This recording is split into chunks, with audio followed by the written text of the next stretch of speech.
Nimrod le malin, une figure légendaire de la Bible. Nimrod est une figure légendaire de la Bible, mentionnée dans les livres de la Genèse et des Chroniques.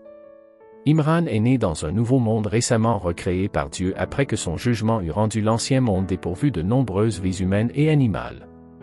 Nimrod est un personnage important dans la Genèse. Selon la Bible, il a fondé deux des empires les plus puissants de l'histoire, à savoir la Syrie et Babylone. Malgré ses compétences en leadership, les actions de Nimrod ont éloigné de nombreuses personnes de Dieu. Initialement, le Nouveau Monde était exemple du mal qui sévissait dans le monde prédiluvien. Malheureusement, cette innocence ne dura pas longtemps. Le prince des ténèbres commença rapidement à semer les graines de la rébellion dans les cœurs fertiles des survivants humains. Satan choisit Nimrod personnellement pour transformer le Nouveau Monde en un creuset de rébellion. Nimrod, dans la Bible, était le petit-fils de Noé par la lignée de Cush, comme mentionné dans la Genèse, chapitre 10, versets 7 à 12. Les fils de Cush étaient Sheba, Havila, Sabta, Reyama et Sabdika. Les fils de Reyama étaient Sheba et Éden. C'est Cush qui engendra Nimrod, devenu puissant sur la terre. Il était un puissant chasseur devant le Seigneur, d'où l'expression « comme Nimrod », un puissant chasseur devant le Seigneur. Au début de son règne, Nimrod construisit Babel, en Irak, Akka et Calni dans le pays de Shinar. De cette terre, il se rendit en Assyrie et construisit Ninive, Rehoboth et Kala, qui est la grande cité. La Bible qualifie Nimrod de « puissant chasseur devant le Seigneur ». Comme Nimrod, le puissant chasseur devant le Seigneur, suggérant qu'il aurait pu être de stature gigantesque, ce qui pourrait expliquer pourquoi tant de légendes lui ont été attribuées et pourquoi les gens de son époque le suivaient. Nimrod était puissant sur la terre, mais pas de manière positive. Il gouvernait sur Babel, la première rébellion humaine organisée contre Dieu. Le nom Nimrod lui-même signifie « rebellons-nous ». Il est mentionné que Nimrod n'est pas complimenté dans ce contexte, car à cause de lui, Dieu a été offensé.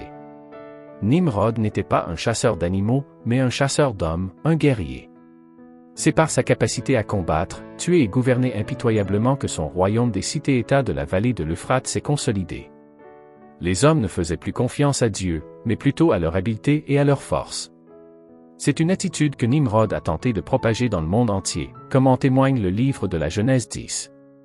Ce passage fournit un arbre généalogique qui trace une lignée de 70 descendants masculins des trois fils de Noé, Japheth, Cham et Shem. Les trois fils de Noé, Japheth, Cham et Shem, ont engendré les nations. Les descendants de Japheth représentent principalement des nations et des terres situées au nord-est, au nord et au nord-ouest de la terre d'Israël. Ceux de Cham représentent des nations situées principalement au sud, tandis que les descendants de Shem se trouvent principalement à l'est de la terre d'Israël, faisant de cette dernière le centre du monde. Nimrod est mentionné 3 fois dans la Bible. Genèse 10 est le premier passage et le plus détaillé. Ensuite, il apparaît brièvement dans une généalogie au début des Chroniques. La liste succincte de une chronique 1 verset 10 indique que Cush était le père de Nimrod, devenu un puissant guerrier sur la terre. Le dernier passage mentionne Nimrod en passant, dans Michée 5 versets 5 à 6. Ce sera lui qui sera la paix. Quand l'Assyrien viendra dans notre pays et qu'il foulera nos citadelles, nous ferons lever contre lui 7 bergers et 8 princes parmi les hommes. Ils dévasteront le pays d'Assyrie avec l'épée, et le pays de Nimrod à l'intérieur de ses propres portes. Selon ce passage de Michée, l'Assyrie était encore considérée comme le pays de Nimrod des centaines d'années plus tard, du moins par le peuple de Dieu. Cependant, peu d'informations nous sont données sur Nimrod après la tour de Babel et la destruction du monde par le déluge.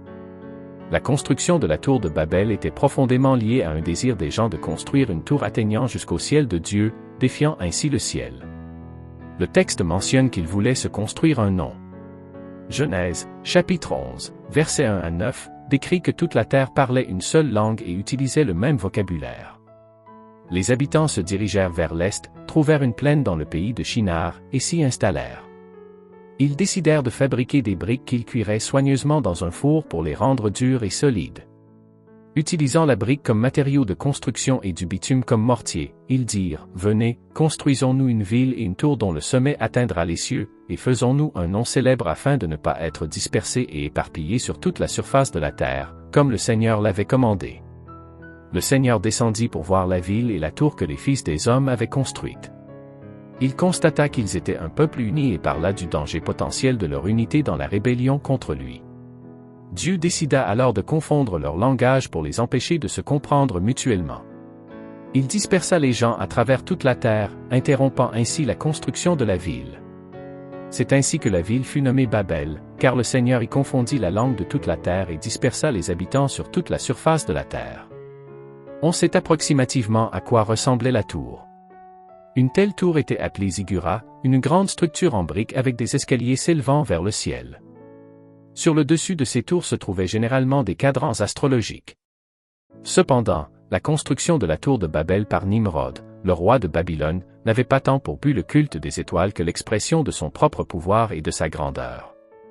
La tour de Babel offensa profondément Dieu.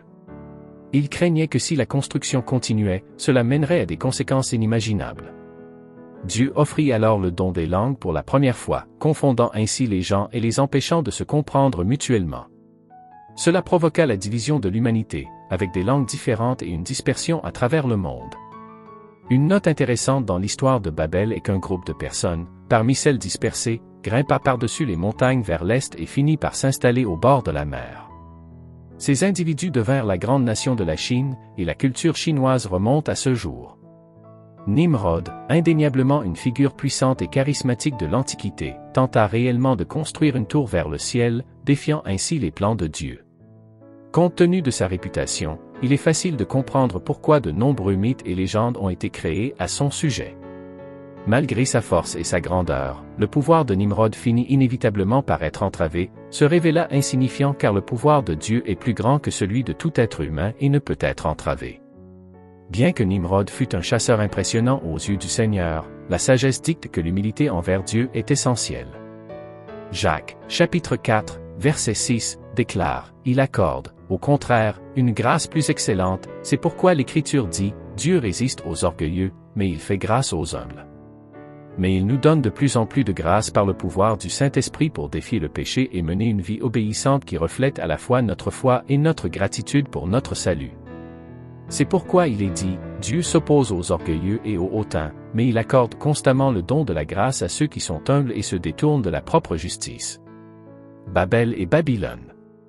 Babel est souvent confondu avec Babylone, et certaines traductions bibliques mentionnent effectivement la ville comme Babel plutôt que Babylone.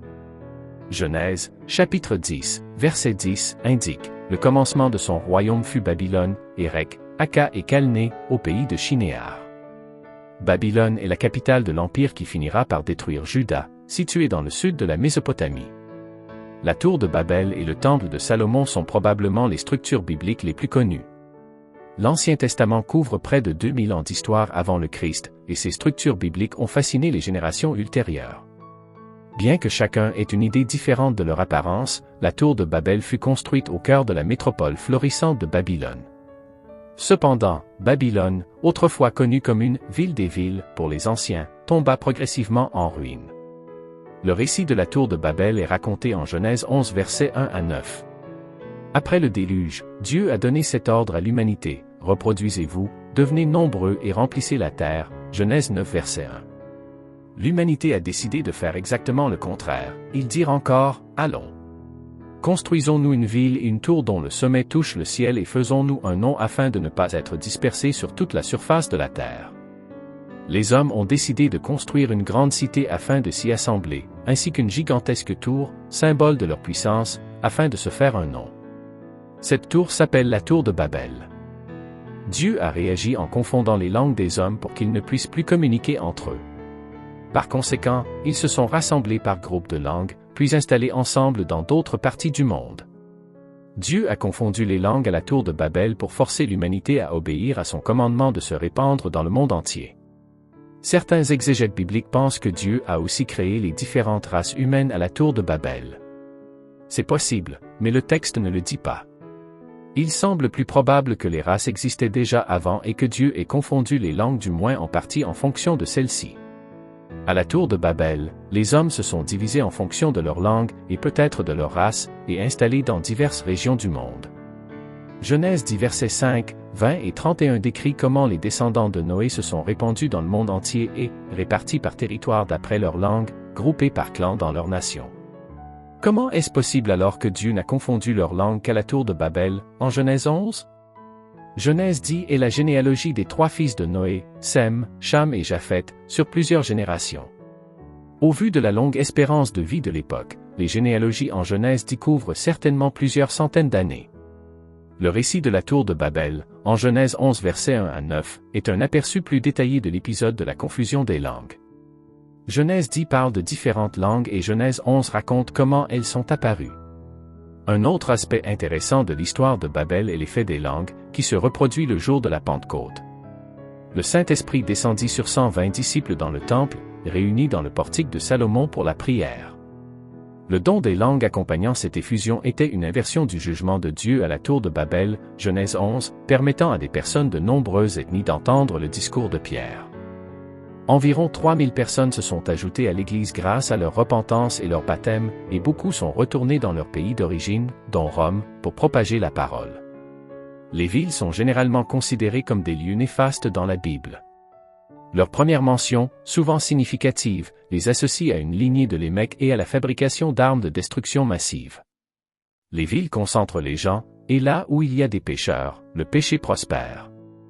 Avec moins de communautés et plus d'anonymat, les vices et les crimes fleurissent. Les péchés souvent mis en avant sont la cupidité et l'orgueil, tous deux liés à l'idolâtrie de l'argent.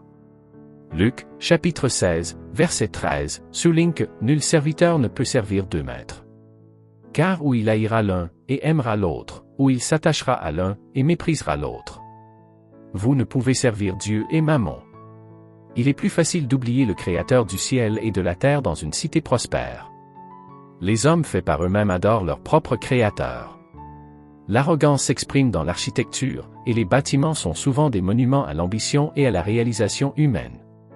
Tel était le cas de la tour de Babel, située près du fleuve Euphrate, sur la route entre l'Asie, l'Afrique et l'Europe.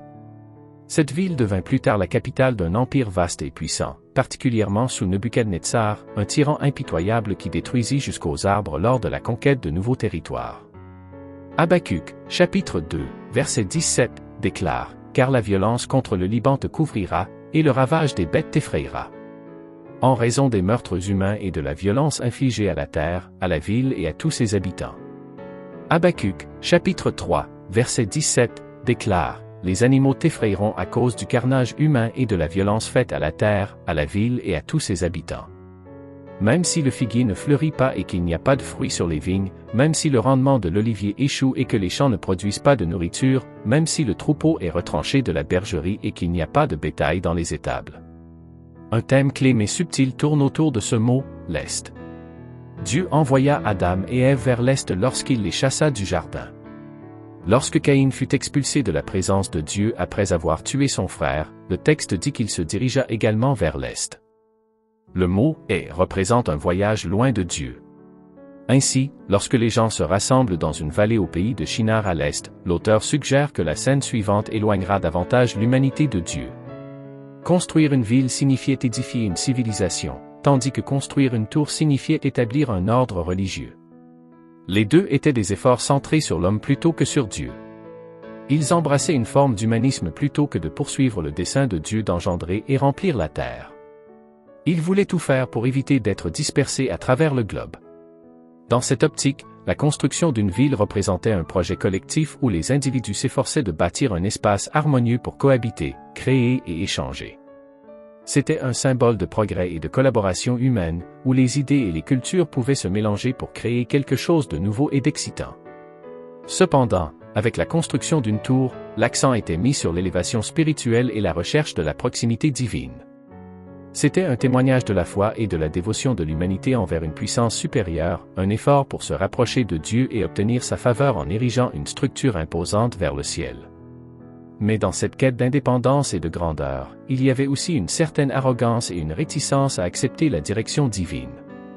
C'était comme si l'humanité disait à Dieu, « Nous voulons prospérer et réussir, mais nous voulons le faire à notre manière, sans être soumis à tes commandements. » Dans cette scène, l'humanité dit à Dieu, « Pourvois à ma nourriture et à mes vêtements, mais ne me dis pas ce que je dois faire. Continue de me bénir, mais ne me donne pas d'instruction. » Ainsi, cette dichotomie entre la construction d'une ville et d'une tour reflétait les aspirations et les contradictions de l'humanité, la volonté de progrès et d'autonomie, mais aussi la tentation de s'éloigner de la guidance divine au profit de ses propres désirs et ambitions. Prions maintenant. Ô Dieu Tout-Puissant, Créateur des cieux et de la terre, nous nous tournons vers toi avec respect et humilité. Contemplons les récits anciens de Nimrod et de la tour de Babel, qui nous rappellent ta souveraineté suprême sur toute la création. Nous reconnaissons en Nimrod l'esprit de rébellion et d'orgueil. Celui qui s'oppose à ta volonté et aspire à s'élever au-dessus de toi. Nous voyons dans la construction de la tour de Babel une tentative de défier ta souveraineté. Un effort futile de l'humanité pour se glorifier elle-même au lieu de te glorifier, ô Dieu. Pourtant, même au milieu de cette désobéissance et de cette arrogance, tu demeures le Dieu de grâce et de miséricorde. Tu n'abandonnes pas ton peuple, même quand il se détourne de toi. Mais tu offres toujours une voie de rédemption et de salut. Nous reconnaissons aussi que l'esprit de Nimrod continue d'œuvrer dans le monde aujourd'hui, sous différentes formes d'oppression, de tyrannie et de domination. Nous prions pour que tu nous donnes la sagesse et le discernement, pour reconnaître et résister à toutes les manifestations du malin dans nos vies et dans le monde. Seigneur, que ton Esprit Saint nous guide sur le chemin de la vérité et de la justice.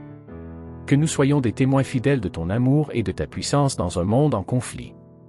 Que nous construisions des ponts plutôt que des tours, unissant les peuples dans l'amour et la paix, sous ton autorité souveraine. Que ton règne vienne, ô Dieu, que ta volonté soit faite sur la terre comme au ciel. Que chaque genou fléchisse et que chaque langue confesse que Jésus-Christ est Seigneur. Que la gloire de ton nom soit proclamée aux extrémités de la terre. Et que ton amour transforme les cœurs et les esprits pour l'éternité. Au nom de Jésus-Christ, notre Rédempteur et notre Seigneur, nous t'adressons cette prière, ô Dieu, confiant en ta puissance et en ta grâce. Amen.